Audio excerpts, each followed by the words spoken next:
Bonjour et bienvenue sur ce sommet Vivre les émotions en famille, qui est déjà le 10e événement des sommets Terre à grandir.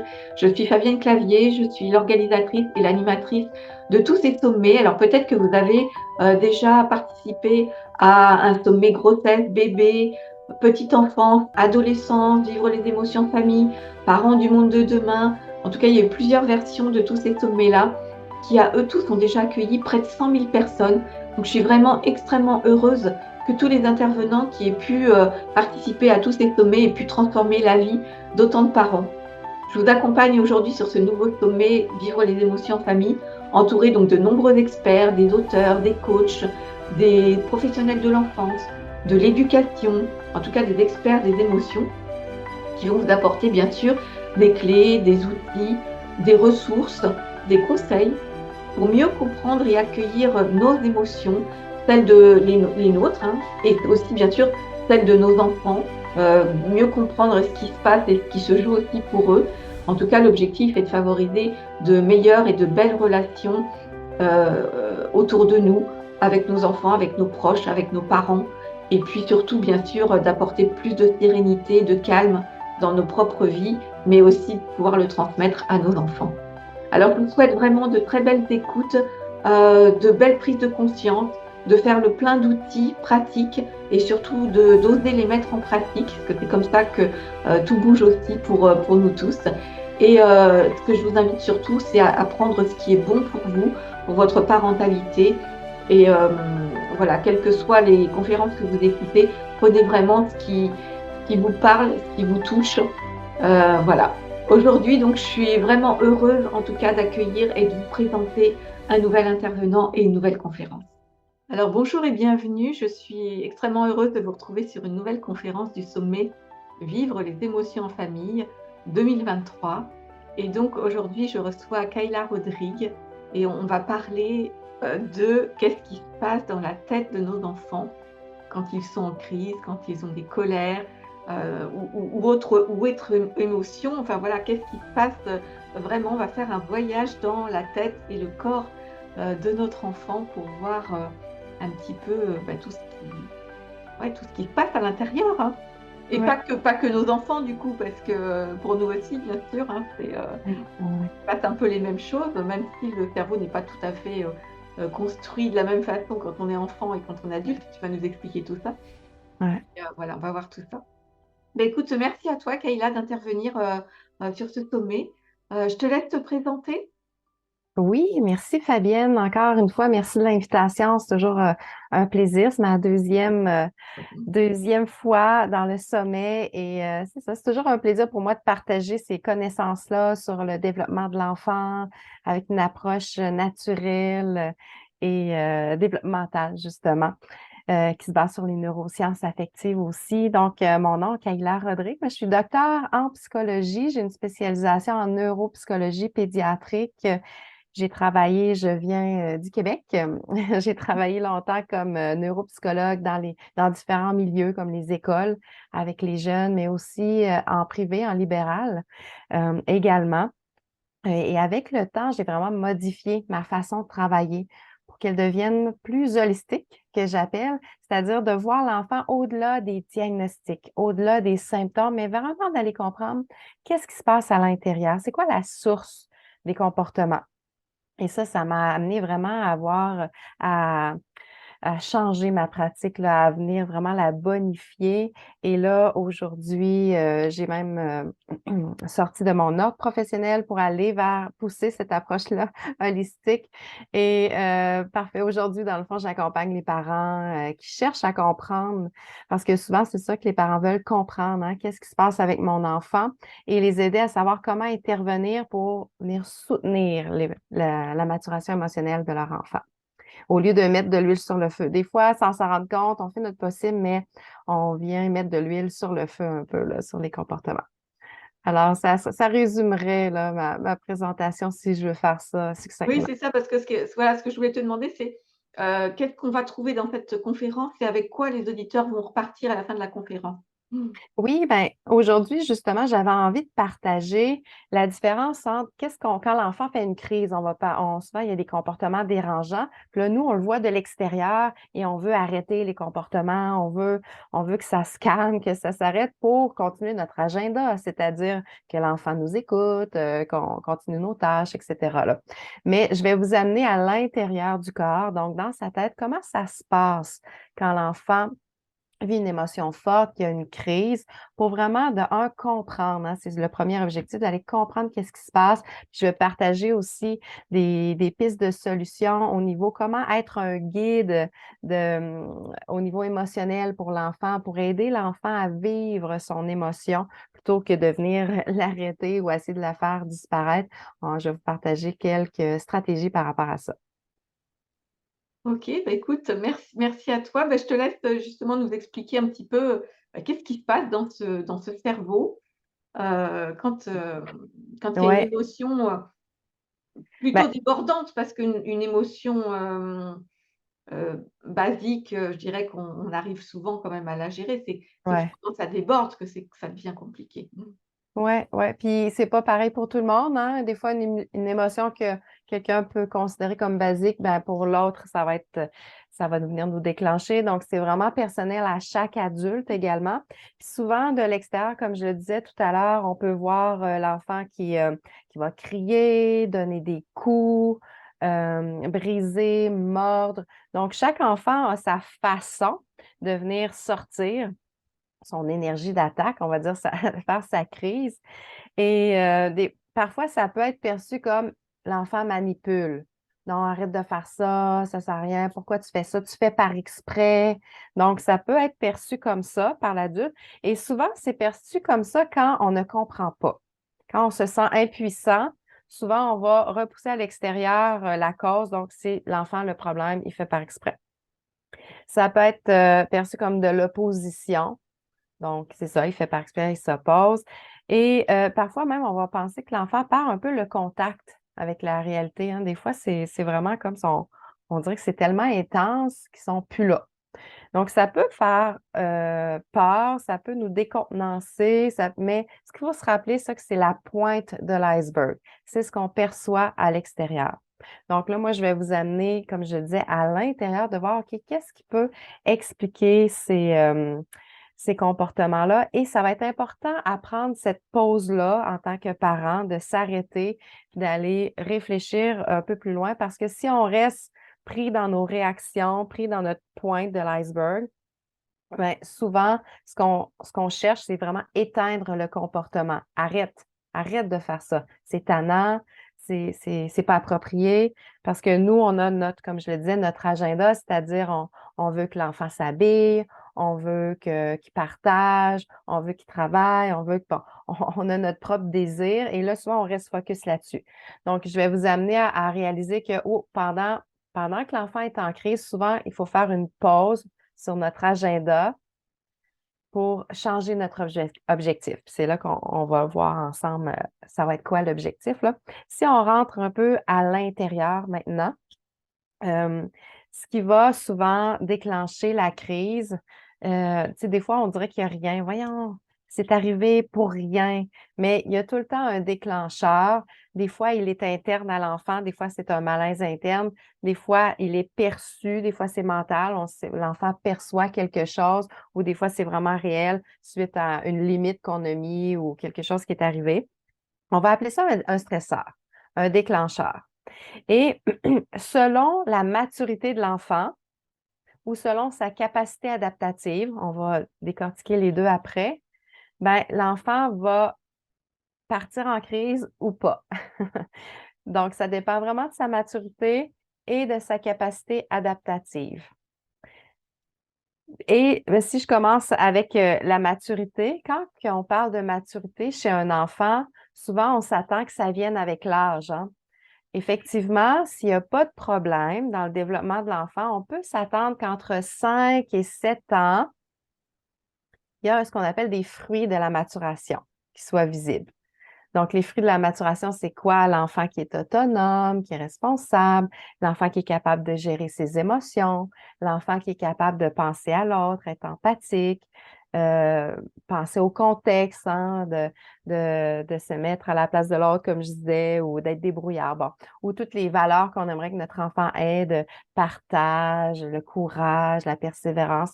Mais ça, c'est des fruits de la maturation. Donc, on commence à peine à voir ces fruits-là entre 5 et 7 ans. Et bon, ça peut se développer, mais ça seulement si toutes les conditions sont présentes. Puis les enfants qui sont plus sensibles, hein, les hypersensibles, souvent c'est plus tard. Donc, ça va être plus 8, 9 ans. Donc, juste savoir ça, des fois, on peut remettre en perspective. On va le voir après quand je vais vous expliquer le cerveau. Avant, on est dans nos états émotionnels, donc c'est normal d'avoir plus de crises avant l'arrivée de la maturité. Sauf qu'il y a des adolescents, il y a même des adultes qui sont encore dans ce que le docteur Neufeld appelle le syndrome de l'enfant préscolaire. Donc, même s'ils sont adolescents ou adultes, ils n'ont pas encore le niveau de maturité, ils n'ont pas encore toutes les conditions et donc vont avoir de la difficulté encore avec les grosses émotions, là, on va dire ça comme ça. Et le deuxième point, la capacité adaptative, je vais en parler plus tard, mais pour être capable on va dire, d'accepter les choses qui ne se passent pas comme on veut, ça prend une capacité adaptative, une résilience, une capacité d'acceptation. Et pour ça, il faut être capable d'avoir accès à notre vulnérabilité. Donc, accès à nos émotions désagréables. Et ça, c'est pas tout le monde qui a accès à ça. On va y revenir aussi un peu plus tard quand je vais parler du cercle des émotions. Mais ça prend, dans le fond, ces deux éléments-là et qui se travaillent, hein. On peut relancer la maturation affective quand c'est bloqué. On peut travailler la capacité d'adaptation. Et là, je vais vous montrer, je vais l'imager pour que ça soit encore plus clair, pour qu'on rentre encore plus. Mhm. Euh, Parce que justement, quand l'émotion est trop forte ou quand le déclencheur dépasse notre capacité adaptative, l'enfant rentre dans ce qu'on appelle le cerveau du bas ou le cerveau du non. Et là, avec des images, avec des dessins, je vais vous expliquer c'est quoi. Peut-être que vous avez déjà entendu, soit brièvement dans une ancienne entrevue que j'ai fait avec toi, Fabienne, ou peut-être vous-même, le cerveau dans la main de Daniel Siegel. Donc, je pense que ça vaut la peine qu'on revienne rapidement sur ça parce que c'est vraiment Oui, très facile. c'est toujours intéressant de voir je trouve que ça explique bien et c'est imagé et ça explique vraiment bien. Oui, puis je vais le mettre en contexte avec les propos que j'amène, là. Donc, on prend notre main, on referme notre pouce et on referme nos doigts. Et ça, c'est là qu'on dit, c'est le cerveau dans la main ici. Donc, si je reprends les différentes régions rapidement, on fait ça très simpliste, là, pour que ça soit juste imagé. Il y a le cerveau du haut, qui sont les doigts. Et les doigts vont représenter le cortex. Le cortex, c'est tout ce qui est plus rationnel, tout ce qui est plus quand on a besoin de faire des apprentissages, quand toutes les plus sociaux, les capacités sociales comme de faire attention à l'autre, prendre soin, de se mettre à la place, de considérer toutes les valeurs morales et tout ça. Donc ici, ça se passe dans le cerveau du haut. J'y reviens tout de suite après. Continuons avec le cerveau du bas. Le cerveau du bas, il y a deux sections importantes. Il y a le pouce, moi que j'appelle le système d'alarme, qui est plus au niveau du système limbique, là, le cerveau émotionnel. Donc ça, ici, quand on vit une émotion, c'est ça qui va s'activer. Ding, ding, ding, ding, le système d'alarme part. Et ce qui va venir activer, c'est au niveau du tronc cérébral, la paume, toutes nos réactions de survie. Celle qu'on connaît, qu'on entend souvent parler, c'est j'attaque et je fuis. Et je peux figer parfois aussi. Donc, l'attaque, ça va être, vu comme on n'est plus devant des mammouths, l'attaque, ça va être souvent les comportements externalisés, là, les crises, les coups et tout ça. La fuite, des fois, ça peut être dans l'inattention, dans le figement. Le figement, ça va être quand l'enfant, comme plus anxieux, qui va bouder, qui va se recroqueviller sur lui-même et tout ça. Donc, ça peut être représenté par ça.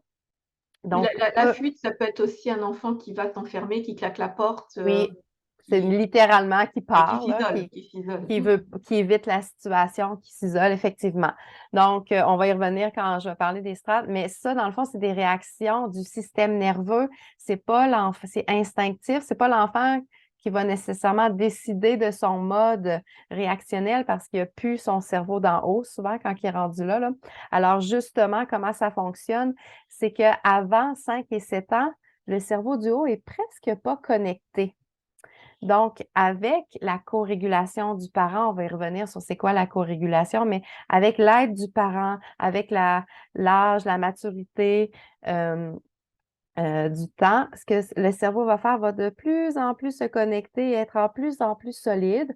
Donc, ce qui va faire en sorte, c'est que quand on va être assez mature, et ça prend jusqu'à 25, il y en a qui disent 40 ans, là, avant que tout se connecte comme il faut et soit solide. Et là, quand le système d'alarme va sonner, ding, ding, ding, oup, le cerveau va un peu monter, mais oup, c'est beau, ça va aller. Je suis correct, je suis capable d'en prendre, je suis capable de gérer ça. Là, on va rationaliser tout ça. Et là, on va se contenir, on va gérer nos émotions. Sauf que l'enfant, avant 5, 7 ans, pouf, ça l'explose et tout ce qui reste, c'est nos réactions de survie. Donc, je fais la crise, je me sors, je fais le bacon par terre.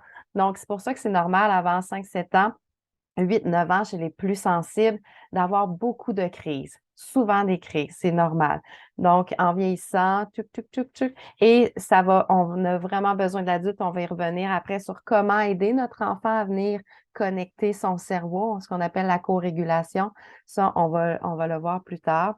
Et ça, ici, là, le bout des doigts, là, c'est ça qu'on appelle les fonctions exécutives. Donc, on entend souvent parler, là, la planification, la résolution de problèmes, l'attention, tout ça, là, c'est ce qui se connecte en dernier, là, chez nos enfants. Donc, souvent, on ne les évalue pas avant 8 ans en neuropsychologie, là. Donc, c'est là qu'on voit qu'avant ça, c'est presque pas disponible. Une autre façon de l'imager, et c'est ce que Dr. Daniel Siegel parle aussi du cerveau du oui versus le cerveau du non. C'est les zones du système nerveux. Là, je vais vous faire un dessin. Est-ce que je peux partager? Tu me diras, Fabienne, si on voit bien. Est-ce qu'on voit l'écran? Parfait, oui. Oui, OK. oui, c'est parfait. Ah, alors, parfait. Je vais utiliser le vert. Il y a ce qu'on appelle la zone verte. Donc, la zone verte de notre enfant, ça représente sa capacité adaptative. Quand l'enfant est dans sa zone verte, on va dire qu'il est habituellement qu'il va bien, qu'il est calme ou pas nécessairement calme, mais qu'il peut vivre des émotions, mais que il va pas perdre le contrôle. Il reste en gestion de ses émotions. Il reste en capacité socio-émotionnelle. Il est capable d'interagir avec l'autre et tout. Donc, ça va bien, hein. On souhaite que notre enfant soit souvent dans sa zone verte, parce que c'est là aussi qu'il va être capable de faire des apprentissages également, là, ou de répondre à d'autres demandes quand on donne une consigne. Sauf que ce qui arrive, quand l'enfant reçoit un stresseur, un déclencheur, quand on met une limite, eh bien là, ça va dépendre de sa capacité ici. Donc, il y en a qui ont une bonne capacité adaptative et il y en a qui elle est toute petite. Donc, ça ne prend pas grand-chose pour venir la dépasser et venir à l'extérieur de la zone verte. Donc, qu'est-ce qui se passe quand on dépasse notre capacité adaptative? Souvent, la première étape, ça va aller dans la zone rouge. La zone rouge, c'est la zone chaotique. C'est la zone où est-ce que souvent, c'est là qu'on va voir les comportements externalisés de crise, et là, peu importe l'émotion, des fois, ça va être de l'anxiété, mais que ça va amener l'enfant en zone rouge, là. Des fois, ça va être même de la joie, mais trop de joie, puis que l'enfant n'est plus capable d'en prendre, c'est trop pour sa capacité adaptative. Et là, ça va le rendre excité dans sa zone rouge. Dans la zone rouge, souvent, c'est ça, c'est des comportements externalisés, là, de je m'excite, je crie, je frappe et tout ça. Et parfois, l'enfant, quand ça devient trop, l'enfant peut aller dans sa zone bleue, puis il y en a qui vont directement dans leur zone bleue. Je vais la dessiner ici. La zone bleue, c'est plus une zone de rigidité. Donc, l'enfant qui va devenir, moi j'appelle ça faire la roche, justement, qui va devenir très rigide, qui va devenir plus effacé, qui va bouder, qui va se retirer. Des fois, ça va être internalisé également. Donc, c'est les symptômes un peu plus, qui va faire de l'opposition, mais plus passivement. Donc, ça, c'est des enfants qui peuvent être des enfants qui vont être comme un peu figés, qu'on parlait tout à l'heure aussi, là. Donc, ça va être la zone bleue. Donc, ce qui est intéressant à faire avec votre enfant, c'est de voir, OK, comment elle est sa capacité adaptative, c'est-à-dire sa zone verte. Est-ce que lui, avez-vous l'impression que votre enfant a une grande zone verte ou est-ce qu'il est rapidement en zone rouge, souvent en zone rouge dans sa journée ou plutôt la zone bleue? Donc, c'est intéressant à voir. Et nous, notre rôle souvent en tant que parents, ça va être de comment je vais ramener mon enfant dans sa zone verte. Donc, on a un rôle de co-régulation. Est-ce que vous me voyez aussi à l'écran hein, quand je fais la main? Je le referai tout à l'heure en plus grand. Je fais le parallèle avec le cerveau. Donc, quand l'enfant est dans sa zone verte, c'est qu'il est tout connecté, il a tout son cerveau ensemble. Et quand il sort de sa zone verte, c'est comme si on perdait le cerveau du haut. Le cerveau du haut déconnecte. Et là, il nous reste seulement le cerveau du bas. Donc, soit qu'on va être dans notre zone rouge, attaque, ou soit qu'on va être dans notre zone bleue, fuite, figement, tout ça. Donc, en fait, attaque, fuite, ça pourrait être dans la zone rouge, puis zone verte, ça serait plus le figement. Alors, donc, ce que je disais, c'est que oui, on va vouloir ramener nos enfants dans notre zone verte, dans leur zone verte, mais on va vouloir aussi les aider à augmenter cette zone verte-là. Donc, ça, je vais revenir aussi, je vais arrêter mon partage. Donc, c'est ce qu'on va le voir de différentes manières là, dans la poursuite de la présentation. Donc, ça, c'est très intéressant quand on arrive à l'imaginer même. C'est quand je disais tout à l'heure, c'est quoi l'agenda? Donc, l'agenda, quand l'enfant est en crise, quand il est sorti de sa zone verte, c'est plus de lui faire sa tâche ou pardon, de lui faire réussir à mettre son manteau, peu importe. La seule tâche qu'on a, c'est comment je le retourne dans sa zone verte. Parce qu'il ne sera pas capable de nous écouter s'il n'est pas dans sa zone verte. Comment je vais ramener son cerveau du haut. Donc, ça change la perspective du parent. Et c'est plus nécessairement arrête de crier, arrête. Oui, dans l'absolu, on veut qu'il arrête. Mais notre but, ça va être, OK, comment je t'aide à revenir dans ta zone verte?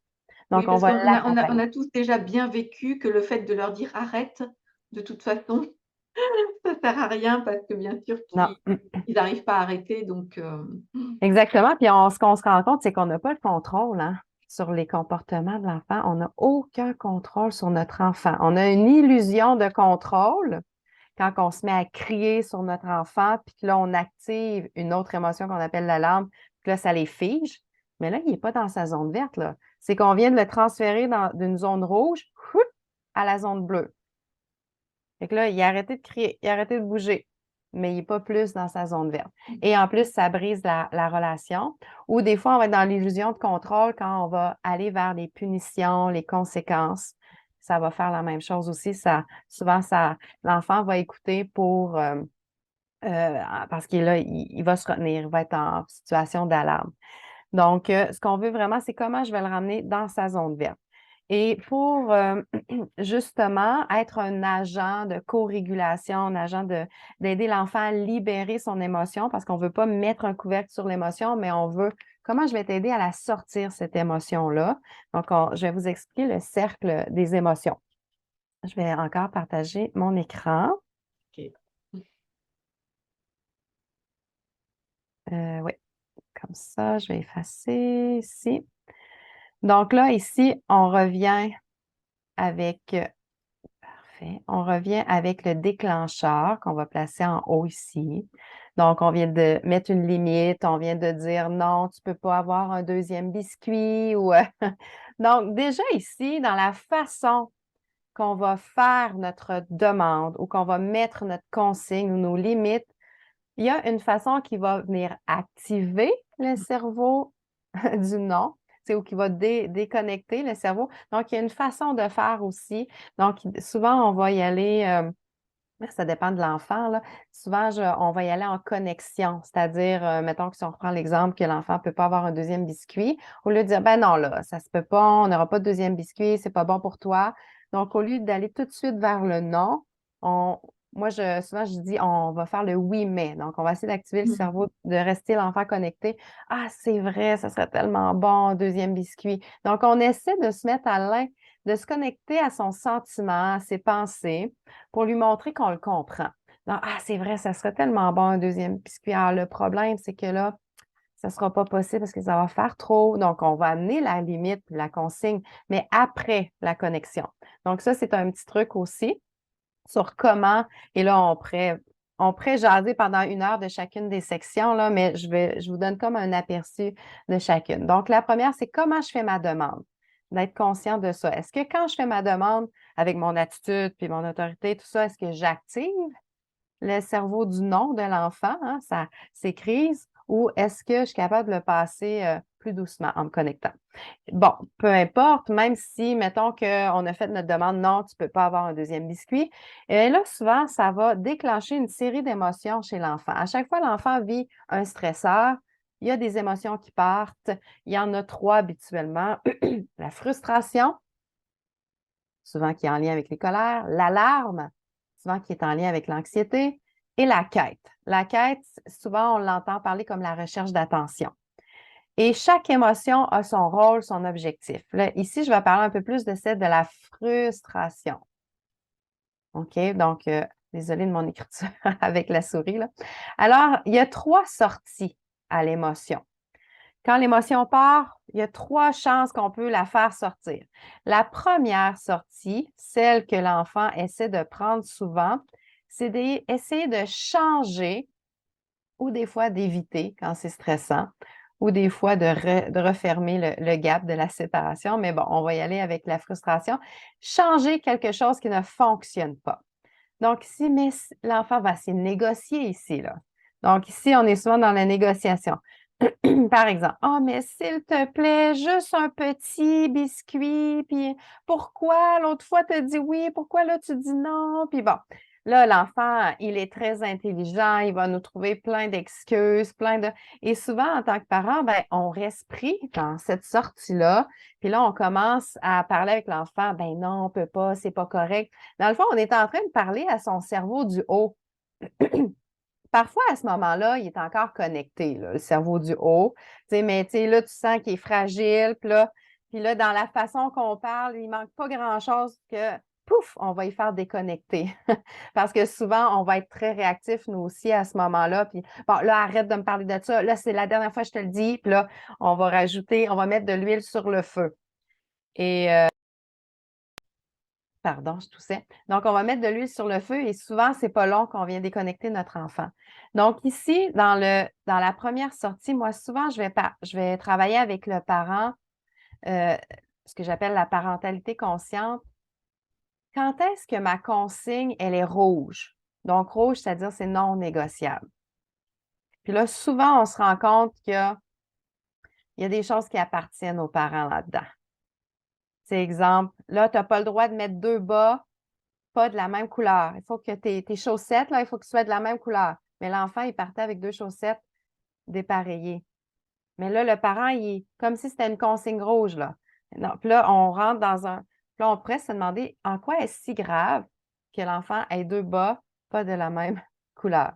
Non, des fois, il y a certaines consignes qu'il faut se réfléchir. Des fois, on va dire non rapidement, mais si on s'arrête et qu'on réfléchit, on dit, mais il semble que je suis tout le temps en train de dire non, comme si c'était des consignes rouges tout le temps.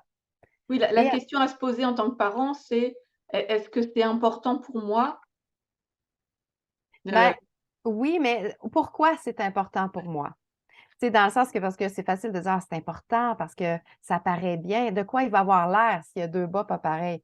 Ah, ben là, ça parle que c'est ta peur, mmh, ta crainte et donc là, ça vient d'une peur que tu projettes sur ton enfant et que tu viens le cadrer à cause de tes propres peurs. Donc ça, là, on pourrait aller loin là-dedans, que j'appelle dans le parent conscient pour aller voir. Mais fait que souvent, en gros, là, on peut se poser la question, est-ce que c'est dangereux pour l'enfant ou est-ce que c'est dangereux pour les autres? Est-ce que ça nuit au fonctionnement de l'enfant ou au fonctionnement des autres, ce qu'il fait, là, le comportement? Est-ce que ça nuit à sa santé ou à ses apprentissages? Si la réponse est non, souvent, ce n'est pas une consigne rouge. Donc, souvent, si ce n'est pas une consigne rouge, ça peut être une consigne jaune. Donc, une consigne jaune, on peut la négocier. Des fois, avec les parents, ça va dépendre un peu de l'attitude de l'enfant. Tu sais, des fois, les parents vont me dire, j'aurais aimé ça te dire oui, mais si tu me le demandes de cette façon-là, c'est sûr que c'est non. C'est dans le fond l'enfant qui va être bête et tout ça, là. Fait que ça, on va pouvoir négocier un peu avec ça. Et la consigne verte, souvent, c'est une consigne ah, comme tu veux, il n'y a pas de problème. C'est ça, on peut laisser un peu l'enfant libre là, à ce moment-là. Donc, ça, c'est important avant même de mettre le X ici, là, tu sais, avant même de rentrer dans la première, parce qu'on sait que l'enfant, il va aller dans la première sortie. Fait qu'avant même de rentrer ici, on veut être conscient et clair pourquoi je m'en vais mettre ce X-là. Parce que là, ça s'en vient, là. Le cercle s'en vient. OK? Fait que ça, c'est la première. Puis comment on le fait? La même chose que le X, bien, mettons qu'on dit non, non, c'est, tu sais, les biscuits là, pour la santé, c'est trop, là. Donc, au lieu de dire non, le non, c'est sûr que c'est non, mais on va y aller en se connectant, un peu comme j'ai fait. Là, je sais, tu es déçu parce que maman a dit non, puis tu aurais vraiment ça aimé de l'avoir, puis t'es là, tellement ça te fâche comme maman, puis là, on dirait que ça te fâche tellement que peut-être tu vas faire une crise. On va venir connecter avec l'enfant parce que le but, c'est de l'amener à la deuxième sortie. La deuxième sortie, c'est la sortie d'adaptation. Donc, l'adaptation, on le voit, je vais revenir vers vous pour l'explication. L'adaptation, c'est la sortie de l'acceptation. C'est la sortie de la résilience. C'est là que l'enfant va faire OK, d'abord. Tu sais, qui va être déçu, mais qui va accepter, puis qui va pouvoir passer à d'autres choses. Mais pour être capable d'ouvrir cette sortie-là, ça prend une bonne capacité d'adaptation à notre zone verte. Donc, et ça prend également, en lien avec la capacité d'adaptation, je l'ai dit au départ, ça prend un bon accès à sa vulnérabilité. Il faut être capable de ressentir ces émotions désagréables comme de tristesse, de déception, d'ennui, bon, vous comprenez un peu ce que je veux dire, parce que si l'enfant n'est pas capable de tolérer l'échec, l'ennui, la déception, il va se bloquer sa deuxième sortie et qu'on ne sera pas capable d'aller vers l'adaptation.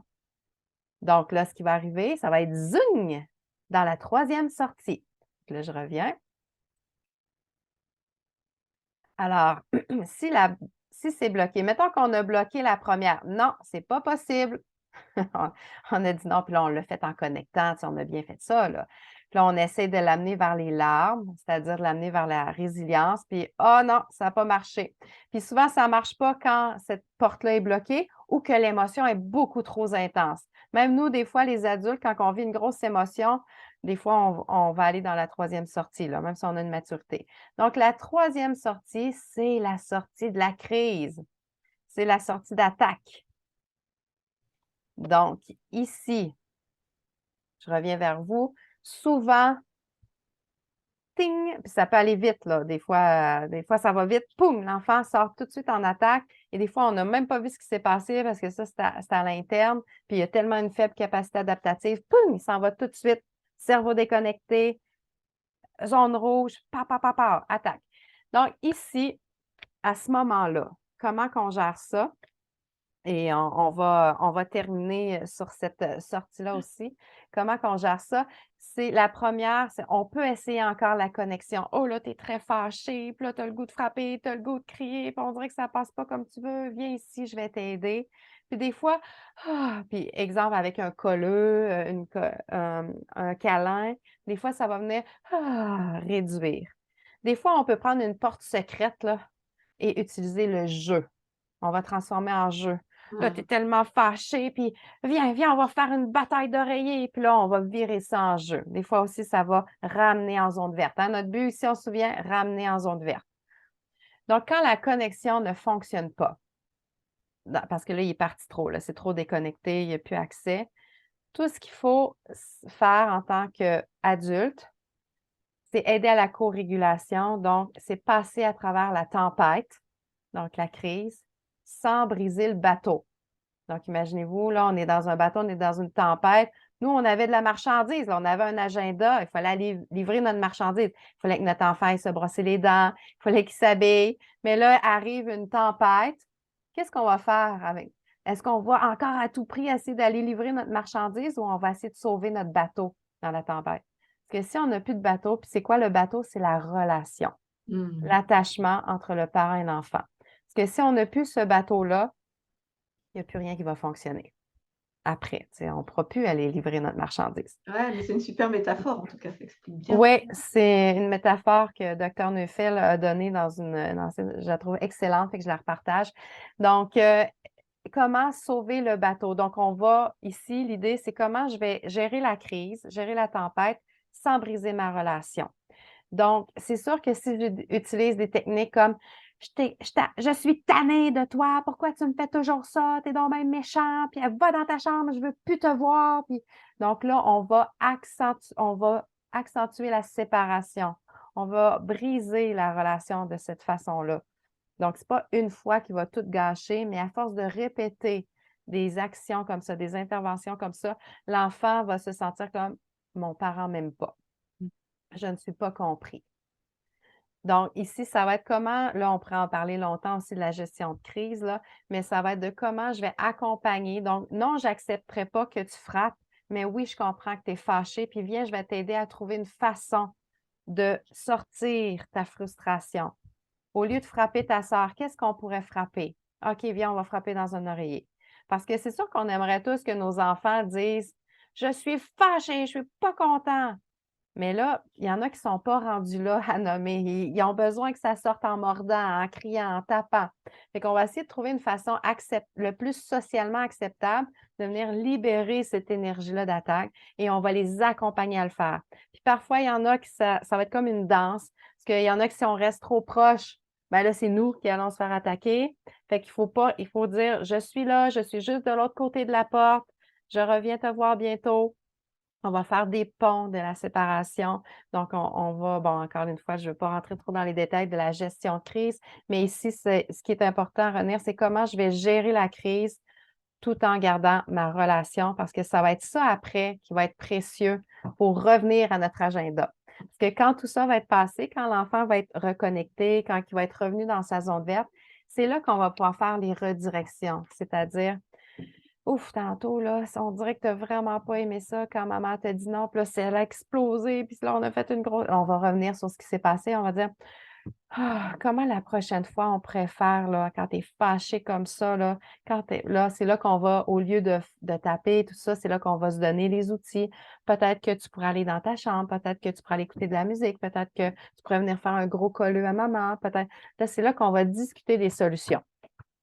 Donc, et si jamais il y avait une conséquence à mettre, encore une fois, on pourrait parler longuement des punitions, conséquences que quand l'enfant est immature, ça ne sert à rien. Mais s'il y avait une conséquence à mettre, on la mettrait après, une fois que l'enfant est revenu dans sa zone verte, dans son cerveau connecté. Parce que l'enfant qui est comme ça, il n'apprendra pas de la conséquence. Ça servira à rien. On va mettre de l'huile sur le feu. Donc,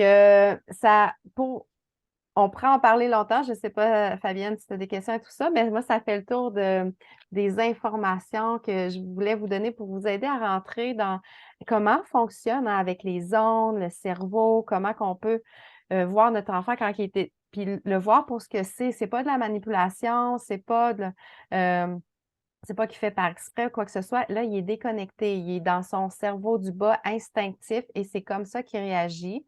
Donc, de voir que notre rôle, nous, comme adultes, de un, c'est de nous-mêmes aussi se voir, parce que nous-mêmes, des fois, on est déconnectés, là. Ah La oui. première chose, si on veut être capable de connecter notre enfant, il faut se connecter nous-mêmes et là, de lâcher notre marchandise, hein, lâcher notre agenda, protéger le bateau, aller ramener l'enfant dans sa zone verte.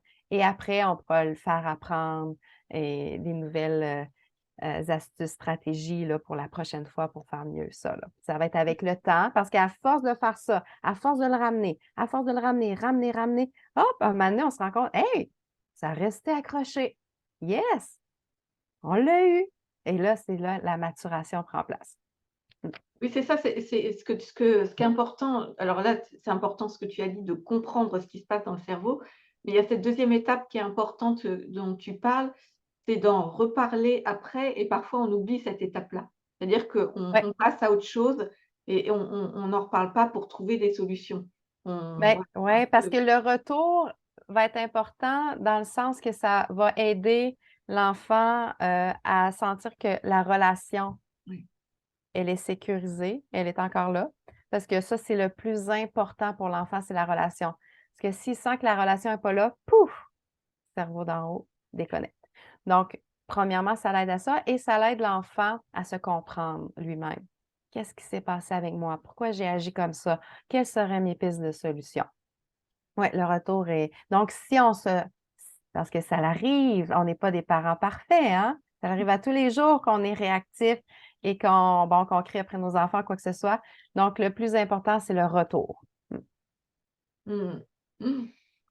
OK, bah, écoute, merci Kayla. Ça permet vraiment d'effectivement de bien comprendre ce qui se passe, dans le cerveau de nos enfants, dans le nôtre aussi. Hem Oui, et comme tu dis, hein, de garder la relation, c'est surtout ça qui est super important. Mmh. ouais, puis peut-être que ce que je pourrais ajouter, que j'ai peut-être pas mis assez l'emphase, c'est que là, on parle beaucoup de la sortie 3. C'est sûr que tant que l'enfant est pas assez mature pour avoir son cerveau connecté, parce qu'à un moment donné, ce qu'on souhaite, c'est d'ouvrir la deuxième sortie, hein. En parallèle, oui, on gère la troisième sortie, mais en parallèle, grâce à notre relation, grâce au travail sur les émotions qu'on va faire, qu'on a, tu sais, qu'on pourrait élaborer encore, là, ben, whoop, la deuxième sortie va s'ouvrir. Ouais. Donc, on souhaite que l'adaptation s'ouvre également, là. Puis, tu Mmh. sais, juste donner un exemple, là, les adultes, on a des sorties 3 là, tout le sarcasme qu'on fait, là, des fois, là, des, des, des petites pointes, des fois, qu'on va faire, là, à quelqu'un, là. Ben oui, c'est ça, là. C'est ça, merci. Puis là, avec nos regards en l'air. Mais ça en est des pointes d'attaque. Fait que nous aussi, là, c'est juste qu'on est plus sophistiqués parce qu'on a notre cerveau est un peu. Mais on en fait aussi des sorties d'attaque, là. Oui, c'est ça, c'est que nous aussi, on n'est pas non plus à comment à gérer un peu nos crises aussi et je dirais que heureusement, c'est humain d'avoir aussi, de temps en temps des colères, des crises, Ben, c'est important. C'est pour ça que c'est pas une mauvaise sortie, c'est juste que des fois, elle est dérangeante. Sauf que si ça sort pas, parce que des fois, on va la bloquer, cette sortie-là. Non, tu fais pas ça. Puis là, on bloque. Et là, l'énergie continue. Puis là, des fois, l'énergie va se transformer parce que, comme j'ai dit, il y en a trois. Là, on a parlé de la frustration. Mais là, des fois, elle va se transformer en alarme. Puis là, le soir, l'enfant, il voudra pas dormir, il va avoir peur, il va avoir des monstres, il va avoir de l'anxiété. C'est comme si l'émotion s'était déplacée. Puis là, il faut que ça sorte, là. Ou là, l'enfant va être malade, ou l'enfant va réprimer ça à l'intérieur, puis ça va se transformer en d'autres choses. Donc, encore là, docteur Neufeld donne une image très parlante. Une énergie, il faut que ça circule, il faut que ça sorte, parce que si ça reste statique, ça peut exploser. Imaginez l'électricité statique, là, des mmh. fois, on va prendre des chocs électriques, là. Il y a une charge électrique. Des fois, on ne touche même pas, on est proche, pic, puis là, on attrape le choc. Ben, des fois, avec les enfants, c'est ça. On dit, voyons, j'ai rien fait, puis là, il a explosé. Ben, il y avait peut-être une charge à l'intérieur de lui qui n'a Le pas sorti au fur et à mesure. Ouais, le plus dur, c'est de retrouver, le déclencheur, en fait. Ben, on n'est pas toujours obligé de le trouver, là. L'idée, c'est comment je vais l'aider au quotidien d'avoir des rituels de décharge émotionnelle avec le jeu, la connexion, l'activité physique, tout ça, là. Mm. Mmh mh. OK, bah, écoute, merci beaucoup Kayla pour, toutes ces informations et ce Merci. partage. Donc vous allez retrouver, si vous souhaitez suivre Kayla, vous allez retrouver sous la vidéo, les liens vers, son site, ses réseaux sociaux.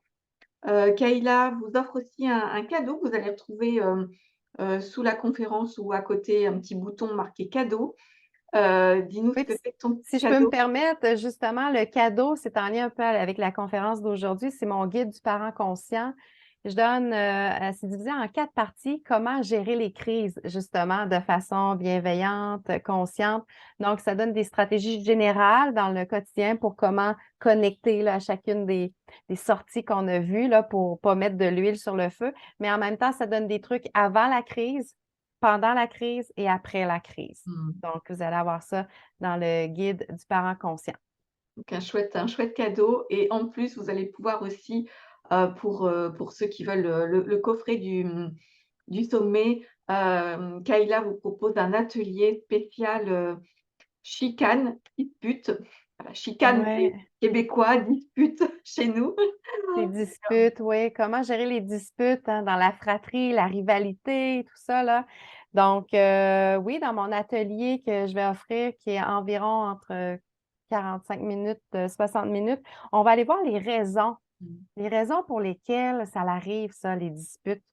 Hein, souvent, il y a l'immaturité, le vide de relation, le trop-plein, le dépassement de la capacité adaptative, comme on a vu aujourd'hui. Donc, on va aller replonger à travers ces concepts-là pour aller comprendre d'où que ça vient, ces disputes-là, et surtout comment je peux faire aussi dans des stratégies long terme pour aider mes enfants, mais aussi quand l'incident arrive, là, quand, quand la dispute arrive, comment je vais intervenir en tant que parent pour sauver mon bateau avec chacun de mes enfants pour sauver la relation, parce que Mmh. c'est ça qui va être le plus important aussi, là. Donc un super atelier parce qu'au final, c'est aussi, un sujet qui revient, régulièrement, les crises et les disputes, de nos Oui, enfants, de nos enfants, la fratrie, mais ça peut être aussi les enfants, à l'école entre eux, voilà, c'est pas forcément que fratrie, les ouais, disputes et les chicanes. Mmh. entre enfants, effectivement. Mmh mh.